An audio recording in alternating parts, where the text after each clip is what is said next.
Moi aussi j'ai cru que j'étais complètement folle de rester avec lui. Spoiler, c'est pas de l'amour, c'est de l'emprise. Et si je suis restée avec un type aussi toxique, c'est un petit peu à cause de personnages comme Bronte. Est-ce que tu me suis?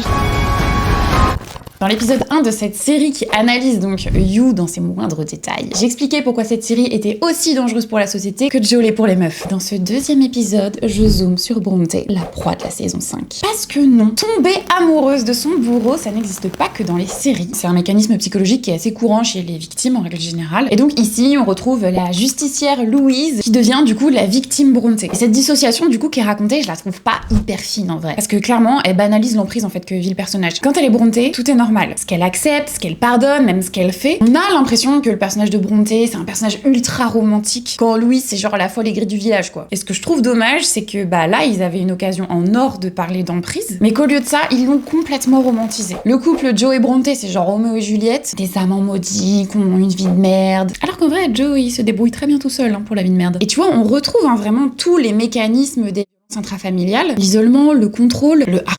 Et je trouve que vraiment tout au long de la série, c'est montré comme limite des actes romantiques. Or, je suis désolée, mais c'est pas du tout romantique. Louise, il faut l'aider à se sortir de cette toxicité. Et tu vois, c'est là que les relations entre meufs, que la sororité aurait pu aussi être un bon levier, un bon truc à raconter. Genre, je sais pas, sauver la saison par exemple. Mais non! Tu vois, je pense notamment à la séquence entre Louise et sa coloc bestie, tu vois. Je trouve que dans cette séquence, on a vraiment un appel à l'aide du personnage de Louise. Genre, c'est un petit peu la dernière porte semi-ouverte qu'elle a vers le monde extérieur. Et en fait, ça se transforme en règlement de compte, en scission totale. Puis même un petit peu plus tard, c'est pareil. Entre Louise et Kate ou Louise et Marianne, il y a, je trouve, dans cette série, une hostilité constante qui est cultivée entre les meufs. Alors, on est sur de l'anti-sororité, mais à fond, quoi. Et objectivement, du coup, ce genre de relation hyper naze et toxique entre les meufs, ça cultive ce truc de rivalité, tu vois, entre les meufs. Et c'est hyper dommage, parce que ce serait bien qu'on s'en sorte de ce stéréotype complètement pourri, quoi. Mais après, peut-être que c'est juste le personnage de Louise et que ça implique pas toute la série non plus. Peut-être que Kate, la businesswoman, elle s'en sort un petit peu mieux. C'est exactement ce que je vais décrypter dans le prochain épisode. Sinon, je suis sûre par contre, c'est que Bronte, c'est pas juste un personnage, c'est le miroir de beaucoup de meufs. Et je m'inclus, clairement. Et je suis curieuse, est-ce que toi aussi t'as été une Bronte sans t'en rendre compte?